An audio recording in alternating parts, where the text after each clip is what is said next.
Welcome to Cultimatum, the podcast that delves deep into the culture of complexities of cults and human trafficking. I'm your host, Anonymous Andrew. Each week, we explore different facets of cult life and human trafficking, from the psychological manipulation to the brave stories of those who have escaped. Hello, everyone. I'm Melody. I'm Andrew's co-host. Having experienced the depth of a cult firsthand, specifically the House of Yahweh, I'm here as an advocate for fellow survivors. My journey has inspired me to help others who find themselves in similar situations. This podcast is committed to respecting our guests' privacy. To ensure their comfort and safety, we offer them the option to remain anonymous. Additionally, we would like to include a disclaimer. The views and opinions expressed by our hosts and guests are their own and do not necessarily reflect the official policy or position of Cultimatum or its affiliates. Cultimatum is not responsible and does not verify for accuracy any of the information shared by our hosts and guests. The content discussed on this podcast is based on personal experiences, opinions, and speculation, and should not be construed as professional services or advice. Neither the host nor the guest are assuming liability for any misuse or reliance on the information presented. This podcast is for informational purposes only, and listeners are encouraged to conduct their own research and seek professional advice where appropriate. Before we dive into today's episode, we want to issue a trigger warning. Some episodes may explore explicit and potentially disturbing topics such as sexual abuse, rape, human trafficking, suicide, and other sensitive subjects. Listener discretion is advised. Welcome to the Cultimatum Podcast, the culture of cults and human trafficking. And my name is Anonymous Andrew, and with me is my co-host Melody. Hi, Melody. Hi, Andrew. We have got a treat today. It is another new group that we have not done before. We have got somebody Yay. from the LDS, which for any of those out there who don't know, that is the Church of Jesus Christ of Latter-day Saints, and otherwise known as Mormons. And so we've got Vina with us, sorry, and she is joining us. Vina, welcome to the show. Thank you. Thank you both so much for having me on. Oh, thank you. Every time an ex-member comes on of a cult and is brave enough to come on and tell his or her story, it's just kudos to you, and thank you for doing that. So, okay, Melody, I'm going to let you take it from here. Vina, just start wherever you'd like, and then if we have any questions, we'll ask as necessary. I mean, if you want to start with a little bit of history of the LDS for those who may not know a lot about it, you could start there, or you could start with your own personal story. It's really we're going to leave that in your court. Okay. I do think that I'll just start with my own personal story, and the church's history kind of will come out naturally.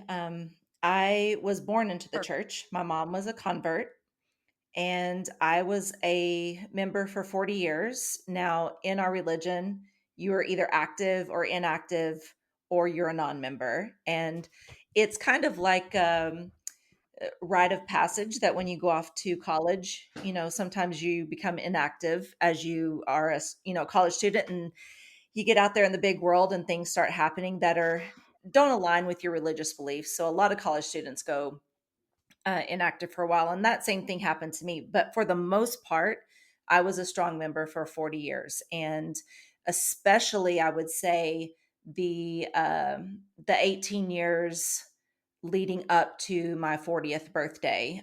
Those 18 years leading up to that, because the 40th birthday is when I quit the church fully.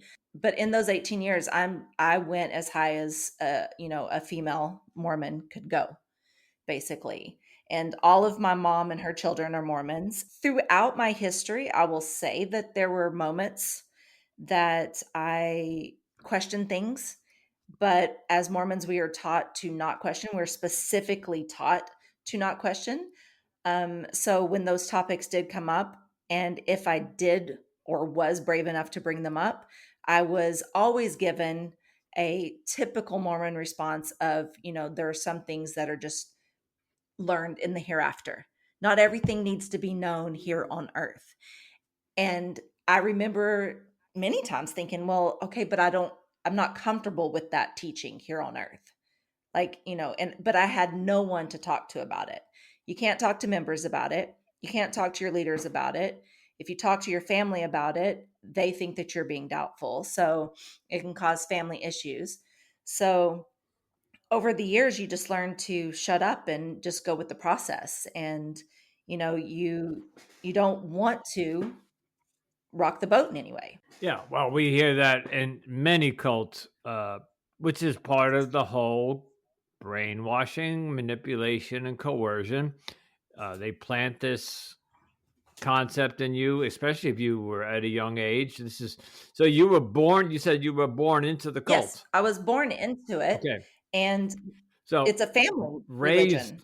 yeah, yeah. So it's funny because I just visited my grandkids yesterday, and I'm watching them grow up, and you absorb what's around you. So all for you, everything around you was LDS, right?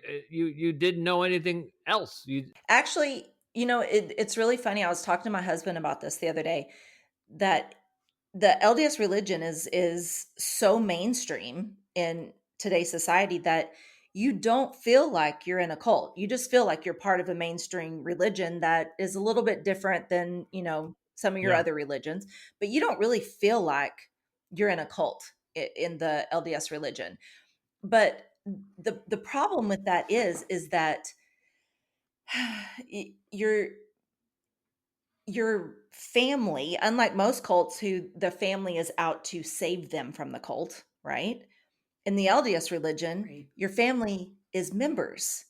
And so you have it at home and it's an expectation at home. I remember growing up, like, it was a big, huge rule. You don't go shopping on Sunday. You don't go out to eat on Sunday. Like, your family is living this very extremely cultural religion. So you don't have any reprieve from it at home or with your friends, because all of your friends are Mormon, because we tend to only associate with each other. So there's never really an outlet in the LDS church for members that might want to question certain things. So as Melody said in the beginning, this is a one of the cults we have not covered yet. When I was growing up, and I grew up in the Roman Catholic Church, I did hear of the Mormons, and of course, in the Catholic Church, you can only have one. So the Mormons, forgive me because I'm a little ignorant. The Mormons are the ones that you can have multiple wives. No. Oh. Yeah, it is a spinoff. There's 2 spinoffs. Okay, see, this is what my ignorance. So all right, but I did hear of the Mormons, and they were based in Utah. Yes, mhm. Yeah. Okay. Yeah, that is a common misconception. Now, the church does have a history. It does come from our history, but if I'm not mistaken, because we in our church we really don't talk about the polygamous practices back in the day in the late 1800s, because we got rid of it. Our church obeys the laws of the land. We're really big on that. That's one of our big things, is that, yep, Really? whatever the law of the land is, where your church is, in no matter what country, that's what you obey. So really big on that. But whenever they got rid of polygamous practices back, whenever I want to say it was only like 40 years total that they did it, but when they got rid of it, a lot of families were already practicing polygamy during that time. So they were like, well, do you just want us to all divorce each other? Like, what is happening?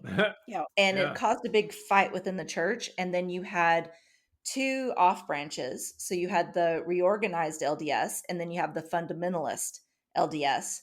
And both of those are just branches. They're also in Utah, but they're branches and they live in polygamous colonies. That was this was all, so give us some time frame. This was all prior to you being born into. Oh, So yeah. this went on This years went ago. on Okay. in the 1800s. By the early But 1900s, polygamy was done in the main LDS church. Right. no, and I know you can't speak to the other branches because you weren't part of them and you're not part of them. But is there a branch of this LDS that still practices No, polygamy?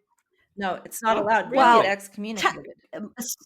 spin-offs like Warren Jeffs Yes. was it was he he followed a lot of Mormon or LDS practices, but he kind of went off on his own, did his own thing, and was not associated directly with them. Is that correct? Yes, he is not a member of the main LDS church. Anyone practicing polygamy within the main LDS church would be excommunicated. Oh, okay. So is he still practicing now, or is he He's in kind of like? prison, isn't he? He's in prison. Yes, Oh, he's in Yeah. prison. Yeah, he's a very bad yay! guy. Yeah. But Yay. Andrew Yay! always likes to hear about a cult leader that's in prison.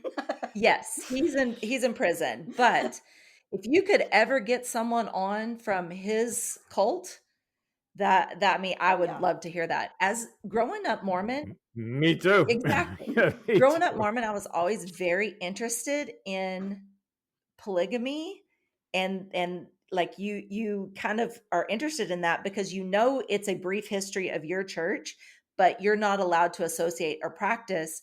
And so you hear about these polygamous colonies, and so there's like a interest.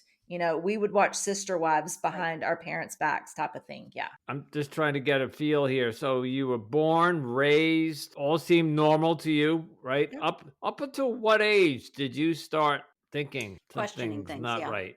You know, because it's so ingrained in our family, I didn't not like I didn't grow up questioning anything until I got divorced. And in my like when I was 39, 40, I didn't question anything. Well, you always have questions, right? Over the years. As I was raising my kids, I let me retract that, because as I was raising my kids, I would say that's when questions started to come up more. Like I'd go, but I didn't, it didn't make me want to leave the church, right? So, but because now I was raising these three children, What kind of questions? okay, like for instance, because I was raising these three children and now I was their parent and their protector, things that the policies and teachings of the church took on whole new meanings for me. Whereas for me, they were fine, but for my kids, not so much. For instance, I remember the first time I was ever like, absolutely not. I was reading a Ensign. We have a church magazine called the Ensign, and every member gets it. You do have to subscribe and pay for it, just so you know. Of course. So, Yeah. but every member is supposed to get it. So every member has to pay for it. Um, and I remember it was a 2013 article, and it was talking about, it was geared, like the audience was definitely women, young women and girls and older women. And the overall theme of it was what we dress, how we dress, what we say, all of our actions and deeds, we are responsible for, because we can put the thoughts and control the thoughts in men. So our actions, deeds, and dress can put bad thoughts in men and boys. And therefore, women and young girls, it is your responsibility, and I'm paraphrasing, but this is the overarching theme.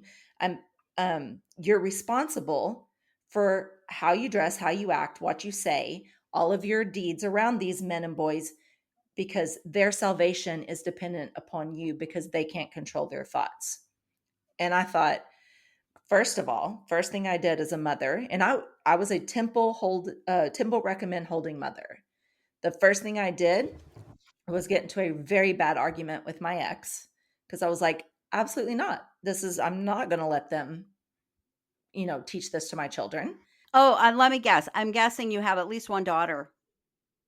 Two. And a boy. Two. Okay. I was like, she's just not gonna let this happen to her No. daughter or daughters. Right. Right. Okay. I just wanted to clarify. I was kind of making an assumption, but yeah, I'm sure that you were hearing that going, yeah, not my daughter or daughters. Oh, Okay, continue absolutely. on. At Yeah. the bottom of these articles are Sunday school suggestions for teachings, right? For lessons. And so I could see that this was eventually going to become a lesson. And so I took my daughters aside and I told them, yes, I want you to be modest because I want you to protect your body and respect your own body and all of that. But in no way, we talked about the article, and I said, I never want you to grow up thinking that anything that you do is holds all responsibility on what a man or a boy does to you or thinks about you or says to you. And then I took my son to the side and I told him about the article, and I said, at no point in your life will you ever tell a woman that or blame a woman for how she dresses, how she acts, what she says, for your own thoughts and your own actions and what you say to her. Okay, you Perfect. may not you may not be able to answer this question, or maybe or Melody. So in the Muslim Mhm. world, and I can think of maybe one or two others, and I just can't think of the names.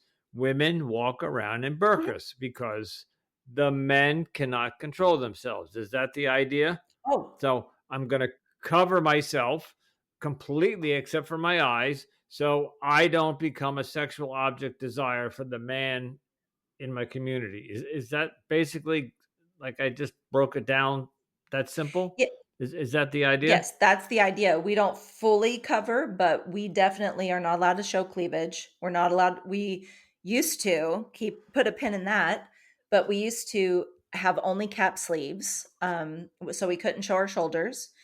Anything we wore had to go to an inch above the knee, or below, nothing higher than that. We could not, as a woman in the LDS church, you were never allowed to embrace your sexuality or to think of yourself as sexy. The LDS church has very strict rules about bedroom practices, even between a man and a woman who are married. Mhm. Really? Wait, whoa. So you yeah, wait a minute. You you're brought up in this, and obviously you got married because you said you ultimately divorced somebody. They tell you how you can practice your private intimacy in the bedroom? Absolutely, they do. It's vanilla sex. Sex is not to for pleasure. Not for Sex is to produce not for kids. pleasure. Oh god. Anything Andrew, outside of the and bedroom. Michael, I got a booklet when I got engaged telling me exactly what angle my legs had to be at. I'm not Oh, kidding you. That Oh is god. how. Yeah, Oh I'm god. not yeah, it was that bad. That controlling. Yeah. So I yeah. don't know if yours went quite that deep, but mine was pretty controlling in that aspect. Yeah. So a lot of these groups, yes, Mine they I try to control exactly what's going on in your private bedroom. Yes. I I I just got to say this. Last night or yesterday morning, I did an interview with a BDSM for my other podcast, all about bondage, kink, and all that stuff. And now I'm going swinging to Oh, yeah. completely the other side. I'm going to, like, what was that? There Oh, was a movie called Culture Shock or something. It's yes. like, wow, what a wide range of stuff we Yeah. have going on in this world. It's just weird. Okay, so you're telling your daughters this is not. I'm not going to raise you this way. Okay, that's. And they were about what age at that time? Um, tween to young teenagers. So they're, Oh, 11, 12, 13 range type of range. And my son was I would say my youngest was 11. My son was probably um or my youngest was 10, my son was probably 12, and then my oldest was 14. So, were there arranged marriages, or you were freely allowed to oh, date freely. other members? Oh, okay, Yeah. You it was frowned upon to marry outside of the church.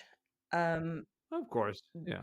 Clearly, but you were allowed to marry, I mean, who you wanted to. But the church, now that I'm on the outside, I understand how not mainstream the church is. The church is, when I say they're a culture church, they are involved in your finances, your private finances. They are involved in your bedroom behaviors between a man and a woman.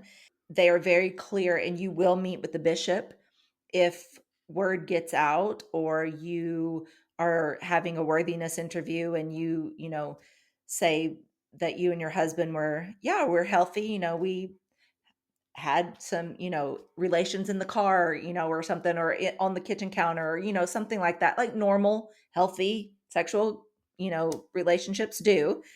Yeah, I have been told that to my face that that kind of behavior is for barn animals, and that I was not allowed to partake of the sacrament, which is our Sunday thing where we take the bread and water. And I was not allowed to partake of the sacrament for a month. But So this is blowing my mind. So y- because this is a new one. We're at episode 35 or something, and we've interviewed a lot of ex members and survivors. This is the first, Melanie, unless I missed something, and I didn't know in your cult that you said something about the angle of your leg. I did not know Yeah. that. So I think my question is, when you this is going to sound funny, when you were doing it on the kitchen counter or you were doing it in the barn, I'm just joking, was this like you and your husband said to each other, screw them, let's have sex and have fun? Or, and do you think that was common among the other couples, or did many people adhere to that policy? I know exactly what you're asking. And we were young, we were newly married, and I we didn't know that it wasn't allowed. We Mm. thought we were good because we were finally married. Ah. And it also depends on your bishop and how involved your bishop is. Our bishop at the time was very involved, and most of them are. But yeah, it, it we definitely stopped doing it after that. So it did change. But Mm. so you told somebody you did that, and that's how you got in trouble. Yes. So once a year, we have a worthiness interview with the bishop alone, you and the bishop. And during that worthiness interview, a lot of questions come up to see if you're worthy enough to maintain your temple recommend. And it goes into chastity questions. And it's up to him how deep he wants to go. And if you get the right bishop, which I Wow. did, he knows how to get the right answers. Or ask the And right questions. Yeah. Yeah, exactly. right, yeah. And you and your husband willingly and voluntarily said, "Yeah, we did it on the kitchen Well, counter." I said, he goes, I forget exactly the question, but it was a roundabout way to ask me about our bedroom practices. And I was like, we have a healthy sex life. Like bedroom, the kitchen, like and I'm just, Oh. yeah. So Yeah. yeah, Just my casual. little, Just as casual yeah. sharing. But to clarify, at that time, you did not know that that was forbidden. No, I really didn't. It's not until you No. become a married couple that they start ingraining in you that Okay. sex is not for pleasure, it is for children. And the whole you that's when you start being made to feel more frumpy and vanilla as a woman, and all of your anything you don't want, you hate your curves, you hate your cleavage, like you want to hide your body constantly. And this is one of my biggest issues with what the church does to women, is that it happened to me. A lot of LDS women outside of Utah, and I'm going to say outside of Utah because there are different LDS Utah members are completely different. Outside of Utah, a lot of Hmm. women become frumpy. We gain weight, we lose ourselves. We stop being confident because we aren't made to feel beautiful, and we don't feel beautiful. We feel embarrassed by our bodies. So that's what happens to a lot of LDS women. And which leads to the husband having issues, their sex life suffering. Right. Right. I would imagine so. So I listen. I'm going to make a general statement here. In across, let's just say, the world, marriages, men and women will, after 5, 6, 7, 10 years, they let themselves go. Not they stop going to the gym or they overeat or we have an obesity problem in America, so that's not uncommon. But what you're saying is it was almost I don't know how to ask this question. Did you ever do that? Did you ever become Yeah. frumpy, quote Yeah. unquote? I When I was 40 and got divorced, I worked my rear end off, but I lost 79 pounds because I Wow. had gained 79 pounds. I was unhappy. I Like everything I had was capri pants and cap shoulder blouses. I had one pieces, but if I went to the beach, I wore a t-shirt over it and then hated that my thighs showed. I became very frumpy. And I also I'm like, I don't know if you want to keep this in or not, but it's part of it. Like I went from being a very healthy woman to hating sex. Like I felt ashamed of myself during those moments. So that was a huge thing for me. All right. So this is done on purpose, I think, right? This is they Oh, it's a in other form words, of the church control, wants this to absolutely. happen. Yeah. Yeah. Oh, Okay. I Okay. yeah. All That's right. by design. All right. Yeah, it is everyone in the church, like not non-members, every single member in the church, whether they want to admit it or not, and they're lying if they say otherwise. We know for a fact that the church uses fear, shame, and guilt to keep us in line. We know that. Yeah. And for any LDS member to look you in the face and say, "Oh, that's not true," they're lying.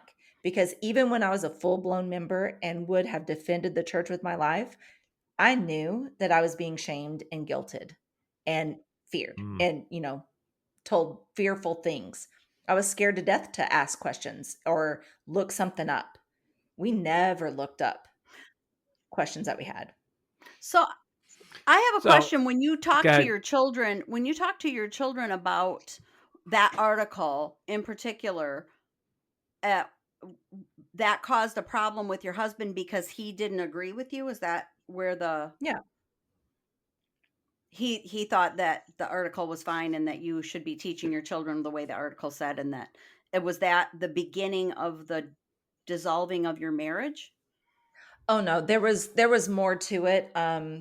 Actually he left the church before I did, and that had a lot to do with our Oh, divorce, was that he was starting to pull away from the church. And I was very upset about that because oh, I was so into it. But the reason why we had the argument about that is because he comes from what we call LDS royalty. So his ancestors mm. were part of the pioneers that came across and settled Utah. So his name is very well known. His last name is very well known in the LDS Church. So he can trace his lineage back to probably Joseph Smith. What what made him leave? He was struggling with some other issues that are personal to him, but as he pulled away, Okay. one of the things that really sparked it is that as married couples who have temple recommends, your date nights are at the temple. So you don't go to movies and things like that. You do, but most date nights are you go out to eat and then you go to the temple, or you go to the temple and then you go out to eat. And I was going to the temple by myself while he was at home because he didn't want to. And that's where when he started pulling away, I started digging in deeper. And he yeah, that was a lot to do with the divorce. So it's fair to Oh. say that he slowly started drifting away and ultimately left. And did he file for divorce or you filed? What was the time frame there? So I did. And what's funny is I actually went to our stake president and our bishop because I don't know if y'all know this, and maybe you do, but the LDS church is the same all over the world. So unlike a Baptist church, which my grandparents were, you can belong to a Baptist church, but if you move to another state, they're not going to know you, Different. right? Right. Right, The right, right. LDS church is your records travel with you. So if I move to the Philippines, my records are Ah. going with me. And they're set up like school Hmm. districts. Where you live is what meeting house you go to. No, did not Yeah. know that. Okay. So the church is the same all over the world, no matter what. And so after we separated, I had gone to my bishop and stake president and said, "Hey, like you've got to help me." And I did everything I was supposed to do because we always involved the church. We always went to the bishop for counseling, for therapy, for all of this because they were in our finances, they were in, our sex lives, they were in everything. So I went to him for help with him, and I didn't hear anything from them. And a couple of Sundays we missed because things were, we were very stressed. We were going through a divorce, and my kids were very sad because we had been such a beautiful family for 18 years. And we missed a couple of Sundays. And when we got there, some of the leaders came up to my kids who were class presidents, and their first things that they said, because everybody knows everybody's business, so they knew what was going on. The first things that they said was they shamed my kids for not being there and said, if you can't be there to be responsible, you need to let us know. And I thought, oh, that's like, I remember thinking, oh, that's not, I don't like Mm, that. yeah. So I, No, no, I no, walked no. on into sacrament, and the bishop who shakes everyone's hand didn't shake my hand. And I sat down and my son said, Bishop didn't shake your hand. And I was like, I know. I don't know. I don't know. Maybe he just didn't, see me, or maybe he looked off and he was like, no, mom, he saw you.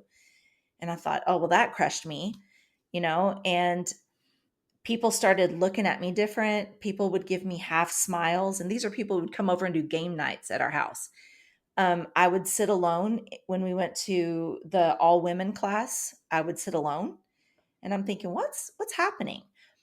And over time, it became very clear. And then I remembered that I was that person.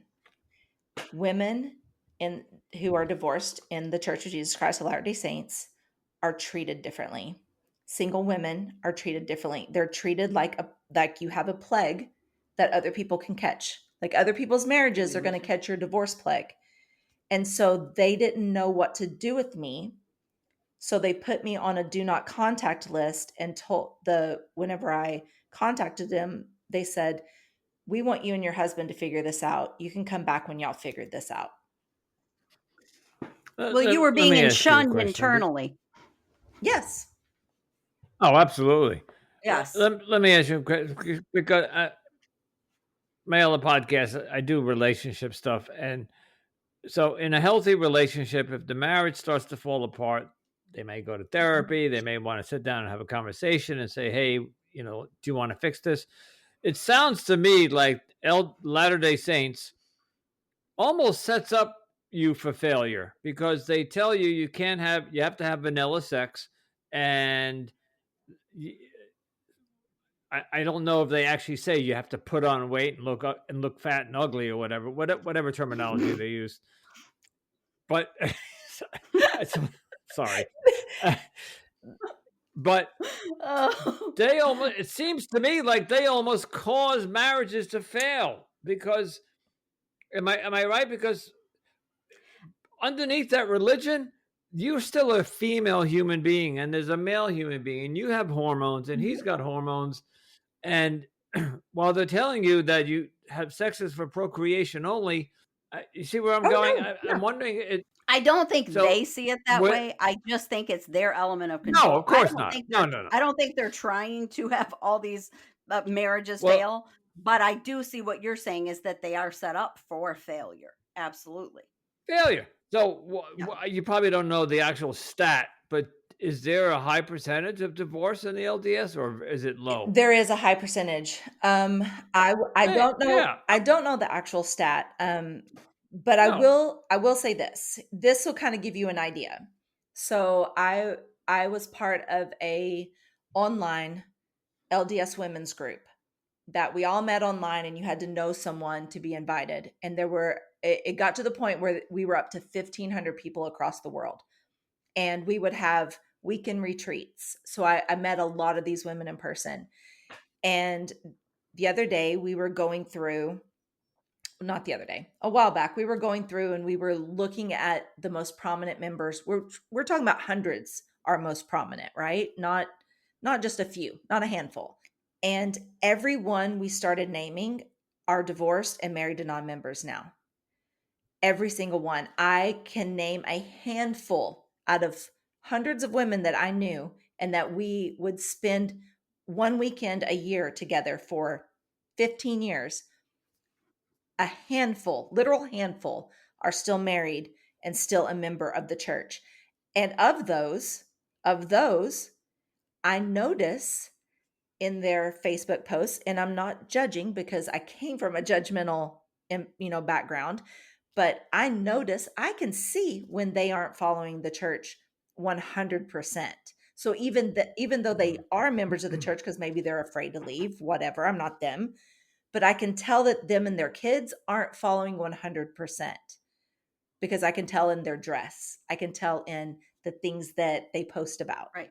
So I can definitely tell you that I know more divorced Mormons than I know still married Mormons. Okay. All right. Now, next question. And then I have a follow up question. So, Melody and I interview a lot of, like, let's take the Amish community, and I can't think of another one off the top of my head where you cannot own a cell phone, you cannot own a computer, you Mhm. cannot have electricity, you cannot go on the internet, you can't go to the movies. It sounds like LDS allowed all of that. You're talking about Facebook postings Oh yeah. and online group meetings. Okay, so We're just like every other church. Like literally we can have dances. so modern day Yeah. things you're allowed to participate. Okay. We have we So you're have not antiquated. no, we have dances, we can listen to regular music, like we can listen to Michael Jackson. We are Really? definitely in the world, right? There's not Right. none of that. It's just when it comes to, we have the word of wisdom where there's no coffee or tea. You have to eat certain things in moderation. You can't be addicted to caffeine. You can have caffeine, but every once in a while, you can't have it every day. You can't be addicted to it. How about No, alcohol? absolutely not. No, No? no, Okay. no swearing, no Well, profanity, no rated R movies. I'm And just gonna Well, I'm gonna add this in here real quick because I think that there's some similarities with my cult for sure, because I can tell you that a lot all the people that I know that got married, they're young. We all got married young because that's what you did. And we're all divorced too and married to other people, ex-members, and most of us are out of it now anyway. But what I always say, and this is probably very similar, is that even for me and my ex, I think we married cult versions of each other. And not only did we not know who we were ourselves, but we didn't know who each other were, and we didn't even know if we were compatible because we were playing a role for the organization and we had to fit a mold. And so once we were breaking out of that mold, then we were trying to figure out who we were, trying to figure out if we were still compatible with each other. And is this even going to work? And most of the time it just doesn't, oh because yeah. when you get married, I don't know if you got married super young too, but that doesn't, that just adds to it, right? Because you're not in a place where you really can know yourself well enough to know if you're marrying somebody who's even compatible with you. no, of course not. Most No. LDS couples get married 18, 19, 20, 21, Right. very young. Right. Right. So Vina, so what age did you finally walk away and take us through that transition? So I was 39 and I knew that I was headed for divorce. So I was like, okay, I'm going to go into my 40s and I'm going to be, I'm just going to say it, I'm going to be fat. I'm going to be single and I am going to be in my 40s. And I said, well, there's only one of those that I can change. And so that's when I started working on myself and I lost the 75 pounds and 79 pounds. And I think the once they put me on the do not contact list, whenever I was the one that was still clawing my way to, to hold on, while he just simply walked away, that's when I was like, oh wow, okay. So I stopped going. and the rumors went crazy. There were all kinds of rumors about me out there among the LDS community. My family participated in quite a few of them. So I got divorced in February, or he left, he moved out in February of 2015. My parents did not darken my doorstep, even though they lived nearby, until April of that same year, because what we were doing was so disgraceful to everyone, to the religion, to the family, to everyone. My brother came and took me out to lunch, and the whole point of the lunch was to tell me that I wasn't wearing my garments.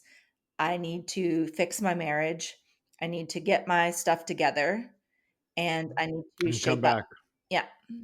Yeah, and Yeah. come back. Yeah. Not, Yeah. how are you doing?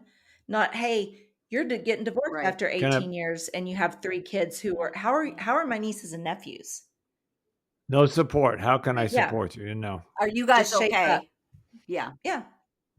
Just shape Yeah. up. So that's when I started going down the rabbit hole of freedom, because I was like, I can look stuff up. I can ask questions. I can read a book. I can, and I could read, I could read books. You're just not allowed to read anything that is anti towards the church while you're a member. So for the Right. Oh, well, of course first not. time ever, Yeah. and we were never allowed to know stuff about the Masonic Lodge. And then my new husband was very interested, because he's not from here. So he's very interested in the Masonic Lodge. And he was like, I just want to know about it. It's so secretive. And I was like, well, let's watch a documentary. So we watched several documentaries, and I cannot give you the name of it because I don't remember and I don't want to lie. But one of the documentaries I was watching, and I was like, wait a minute. And I got so instantly sick. I paused it and I bawled my eyes out, because I saw one of the handshakes, the grips that we do, which is very sacred in the temple. I saw that in this undercover documentary of the Masonic Lodge. I mean, And I was like, and it triggered you. yeah. And I was like, well, how is it? I started going down the rabbit hole. How is it sacred and from God Himself, who appeared to Joseph Smith, if I'm seeing it in the Masonic Lodge? And then that's when I found out that probably 90, maybe 80% of what we do in the temple that's so secretive is a spinoff of what the Masons do that's so secretive. And the groups just aren't talking. No one's telling what they do in there, so no one knows what the other one's doing. And Joseph has swindled us all along. Where did you meet your? I'm assuming you're still married. So you said you got married again. So you left the LDS and somehow you put yourself back Yeah. together, Oh, right? slowly. And you met it slow. Oh, of course, that's good. Listen, one thing I've learned in this whole experience is that, especially listening to Melody, the transition period from leaving to coming back to what a semi-normal life might look like for you is just, it could be 5 years, could be 15 years. Melody, again, 17 years before she put a Christmas tree up. She quit her first job because they made her work on a Saturday, and that was the Sabbath, yada Yeah. yada. So what was that transition period for you? Like, where did you meet your husband, and where are you today? Well, I met my husband. Honestly, I'm going to be honest. It's coming out in my memoir next year, but we trauma bonded. He's a hockey player, a semi-pro hockey player, and we met in what was supposed to be fun, and we trauma bonded, both of us, because he's from a very strict Russian background, and we both just, what was fun turned into, now we've been together for almost 9 years. So, but I will say that he has played the biggest role in helping me process this journey, because it has been 10 years since I left the church, and he's helped my kids process. He quite often, if I will have, I'll instantly, my response is always LDS. It's getting better, but I have an LDS response to everything. No, I can't do Sure. that, or I can't think like that, or he's helped me kind of open myself up and do some research and talk about things openly. The biggest thing is, he says, "What do you do in the temple?" And I was like, "Absolutely not telling you that." And over the years, I've told him a little bit more and more and more. So I've gone from, "No, you'll never hear that from me," to, "Yeah, this is what we did." And I'll send him TikToks where I'm like, well, if someone's brave enough to talk about it, and I'll send it to him and say, "This is what we did," because I'm not brave enough yet to go that far. But Mm. yeah, it's been a 10-year process, and like you, Melody, I don't know when it'll be over because I was born and raised in this religion. You were born and Yeah. raised, absolutely. It's almost in your Yeah. DNA. So, I yeah. s I It's like a I Wow. have a default setting. mother. Your brain just goes to the default. 100%. And Correct. I have a mother who's 82, and I don't know how much longer she'll be with us, and I will never tell her that I have fully and completely left the church, while she's on the earth. Oh, she doesn't know? She knows that I'm inactive, and that's to her, that's all she knows. Okay, right. There's just that you can be Yeah. inactive. Okay, So, right. to her, I every time I talk to her, she'll say, "Honey, go to church," because, Mhm. that is what she believes, and I would never. I'm not one of those, at her age, I don't need her to know that. Yeah. No, I'm fine with You don't and wanna hurt her. just to quickly Yeah. and just to quickly, when you talked about trauma bonding, you said in the tone and the way you said it, I know what you meant. Trauma bonding, because again, my other podcast, I deal a lot about gaslighting and trauma bonding and love bombing and all that stuff. It does have a negative connotation to it. Like, you're not supposed to trauma bond when you meet a new Yeah. partner, when you're dating. You're not supposed to do that. But I personally believe that it can be therapeutic sometimes. You hold in all this trauma. Yes, you can go to a therapist, you can go to support groups, you can go write a book, or you can go on a podcast. But sometimes just sitting down with somebody that you are attracted to and you're getting to know and sharing those trauma experiences, and then maybe they have some to share. I don't know that it's all that bad. I just wanted to validate, because when you said trauma bonding, you almost said it like it was a bad thing, I I right? said it like that because I get your point, and you are 100% right. In the beginning, we were extremely toxic. Like, people didn't want us together because it was just so toxic. I had lost. He had his own things, his own part. So, and that's his. Right. But for me, I had lost my 18-year marriage. I had lost family members that now wouldn't come around me because I wasn't going to church, and and had gotten a divorce, and a lot of them even like didn't talk to me for months, right? I had lost that. I was losing my faith. I lost all of that in an instant, and I spun out of control. I still to this day have moments where I have to sit down and apologize to my kids. I'll remember something and I'll call them and I'll be like, "Hey, I haven't addressed this yet." And they're like, "Mom, you have apologized so much. Like, you're fine. You're fine. We understand we were all spinning out of control."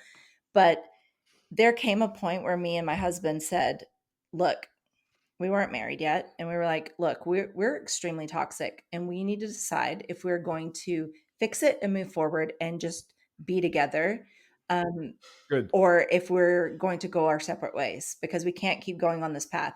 And both of us loved each other enough that we knew that we wanted each other. We had spent time apart, and we didn't like it. And and listen, what you went through in that stage of courting, the courtship with your husband, is not part of LDS. It's everybody. Right. Listen, I'm 64. I'm dating again. I have my Yeah. baggage. I'm a recovering alcoholic. I live with bipolar disorder. I could sit down with a woman I went on a date with the other night. She tried to go through the trauma bonding, and I put a stop to it because I didn't want to go down that road. But I also wasn't very, very, very, very serious about her. But if you're dating somebody with intent, like you wanted to go somewhere, but trauma bonding can be Yep. helpful, but it can be toxic. but you had that. You guys communicated to each other, and it worked, Yeah, right? Right. 100%. How many years you're We married now? How many years you're we've married been now? married. It'll be 3 years in 3 years in this coming April, and he's no longer a hockey player. He's in the military, and we have I have one of the I think the healthiest relationship like I've Good. ever Good for had in my you. life, and I'm 50 years old. So Wow. Good for yeah, you. even my relationships with my fathers have been super toxic, and for the first time in my life, my son and my husband are the two men in my life where it's I can say I have beautiful relationships with men, and I didn't have that prior to that. Good. Mm.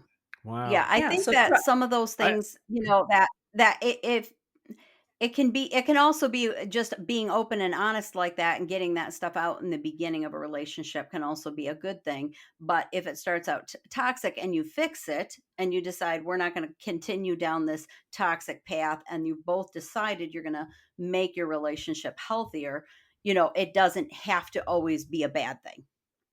right, exactly, and we it was actually very shocking whenever we said we need to either commit to each other and fix this and move forward or go our separate ways. Both of us did a 180, and both of us were like, I choose you too. And it has good. been amazing. I've never been a part of a relationship that has changed that quickly in such a positive way. But very thankful for him also that he lets me talk about church issues, and when things come up, and he I actively miss a church community feeling, but I'm so scared of churches and anything that might put the thumb on me again. All right. So I that can would be my relate. next question, and then we'd like to slowly begin to wrap Absolutely. up. But I was just going to ask you, where is your faith today, and do you go to any type of religious organization? We go to a Bible study every once in a while, but other than that, no, because I've tried different churches. Nothing feels good to me. I instantly pick up on things that I don't like, that I can see how they put you in a box, and You're yeah, you're vigilant now. You're very yeah. I can vigilant. I think I just want my relationship with my God and my Christ, and I think I'm okay with that for the rest of my life. Like I really am. I say this to some of the guests, and because I'm in a 12-step program and we practice a higher power, your religion or your faith can be between you and your higher power. You don't need to go to a brick Yeah, foundation with a steeple to Yep. to practice or to pray. You can have your own higher power, and through either meditation or quiet walks or a trip to the beach, you can have that could be very to connect with your higher power in the way you want to do it. It doesn't have to be sitting in a pew somewhere listening to a lecture of a man who's a maniac. You know, so absolutely. and I Oh, what I like about this what I like about this story, Vina, and Melody, correct me if I'm wrong, but the majority of our interviews have a happy ending, and it sounds like yours has a happy Mhm. ending. It does. for sure. You're in a good Yeah. place. You're smiling. You're happy. My I'm kids are sorry. out. My kids are happy. Yes. So yeah. Yes. There you go. I not everybody that we've talked to has made it to the point, and I know you have a journey ahead of you. You still got a ways to go, but uh, No, and I can to the not wanting to be involved in any other organized religion because I felt like I did the same thing. It was like I tried a bunch of different churches and organizations, and I went and I know I say I liken it to like being in an abusive relationship. I went in with all my walls up. I was like, I went in, I'm like, don't any of you people tell me what to do. Don't tell me what the Bible means. Don't ask me for my money. Don't try to control my life. yeah. Oh, So I went in with an attitude, like looking for a reason. Give me a reason to walk out of here because I'm looking for one. And then and I would always find one. And then I'm just like, I don't think I can do organized religion anymore. It's just too much for me. Yeah. I'm too traumatized. Same. Okay, So Vina, do you have anything that you could tell maybe somebody who's listening that so now that I was always under the impression that people that are in these organized religions, i.e. cults, couldn't listen to electronic media, whether it's social media, podcasts, television, movies, but apparently there are some. So let's say that we have somebody in the audience who is in LDS or any other religious organization, and they feel trapped and they feel like they're starting to critical think, which is what Melody's catchphrase is. What piece of advice can you offer them? Plain and simple, trust your intuition. If you feel a certain way, that gut feeling is not misleading you. They're going to tell you that your own intuition misleads you, but it's not. That is every warning sign that your body is and your mind is trying to give you, and we are taught to ignore that, and that is such a dangerous thing to do, because that can actually teach you to do that in other aspects of your life as well. Well, and that's part of the brainwashing tactics. That's part of the coercion. Yes. That's part of the manipulation. Yeah. They tell you how to think, and don't trust your gut or intuition. or they'll tell you that it's So, from the devil. Melody, Like, don't, that's evil. Yeah. yeah, And- or you're going to hell if you think Yeah. that way, and again, if you leave, you're going to die, you're going to get cancer, you're going to have a horrible tragedy or something. So, And I want to say this to them as well. sure, There is a beautiful life on the outside. Like, there is a beautiful life there is. where you can explore and create and be the author of your own life. So trust your gut Good. and realize that there's a beautiful life waiting on you. Melody, do you have any Wonderful. final questions or remarks?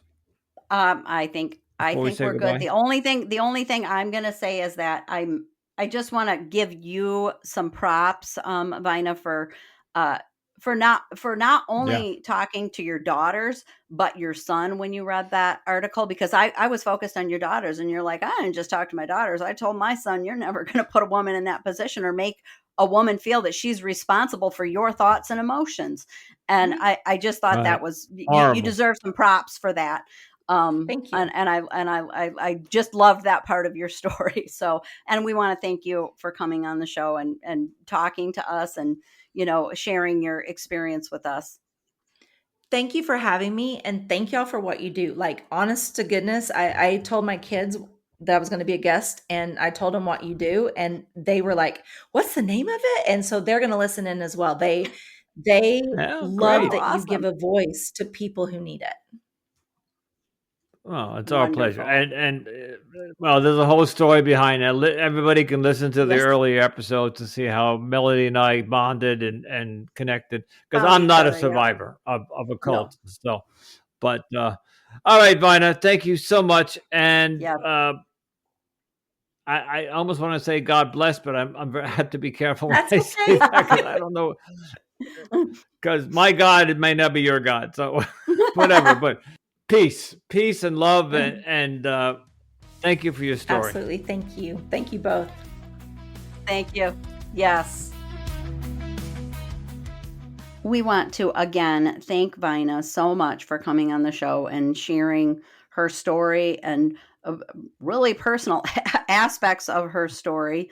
Yeah, very personal. Yes, very personal. But what an insight into some of the crazy controlling ways of the Mormon church in general. I mean, literally going right into your bedroom, which, like I said, I can relate because my cult was similar. Yeah, and I did not see that coming. And again, like I said in the episode, I was very ignorant about the Mormons. I thought they did have polygamy already and all that, and she said all that straight, which was great, because I think I have a feeling I'm not alone. A lot of people think Mormons mean you can marry, Yes, and that was that. Originally their teaching. So I think you're right. I do think a lot of people think that is still part of their mainstream belief. Right. And of course, it's not one of those things that you follow in the news. Like, so, in Right. 1980 they stopped that. Who knew? Who Right. knew? I just thought it was who they were, and so, but thankfully they're not.